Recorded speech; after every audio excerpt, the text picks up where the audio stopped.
તે યુવાધનમાં સંસ્કાર વ્યસન પાછળ કોની ભૂલ હોઈ શકે? કેમ કે કંઈક ને કોઈ વસ્તુ આમાં જવાબદાર હોઈ શકે. જો શિક્ષણ હોઈ શકે, પરિવાર હોઈ શકે કે શાળા હોઈ શકે. આપ શું કહેશો? વ્યસન પાછળ કોની ભૂલ હોવી એમાં એવું ક્યારે આપણે એક વ્યક્તિ પર એનો દોષનો ટોપલો ન ઢોળી શકીએ.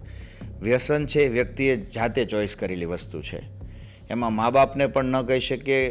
એવા પણ કિસ્સા છે કે જેના મા બાપ કોઈ પણ પ્રકારનું વ્યસન નથી કરતા, નશો નથી કરતા, નથી દારૂ સિગરેટ કે માવો ખાતા, એના બાળકો ખાય છે. અને જે એવું પણ મેં દાખલા જોયેલા છે કે જેના ફાધર્સ બધા જ પ્રકારના વ્યસન કરતા હોય પણ બાળકને એક પણ વ્યસન નથી. એટલે આની ઉપર કોઈનો દોષનો ટોપલો કોઈ ઢોળી શકે એમ નથી.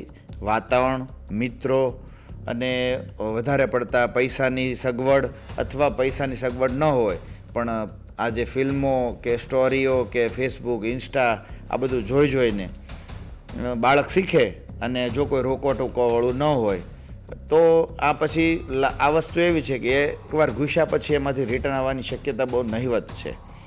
એટલે જો પહેલેથી એનામાં ધ્યાન દેવામાં આવે, બાળકોનો જ્યારે શરૂઆત હોય ત્યારે શિક્ષકો દ્વારા, મમ્મી પપ્પા દ્વારા, અથવા જ્યારે શિક્ષકો શાળામાં એના મમ્મી પપ્પાને બોલાવે અને કોઈ ઇસ્યુ કહે કે આપના બાળકને અમે આવી રીતના વ્યસન કરતા કે આવી રીતનું બાબતમાં જોયો છે તો તમે થોડું ધ્યાન રાખજો. તો આને સિરિયસ લઈને જો આગળ વધવામાં આવે તો મોટા સ્વરૂપમાં ક્યારેય વ્યસન પણ ન થાય અને ક્યારેય ગુનાખોરી પણ ન થાય. આવું બની શકે.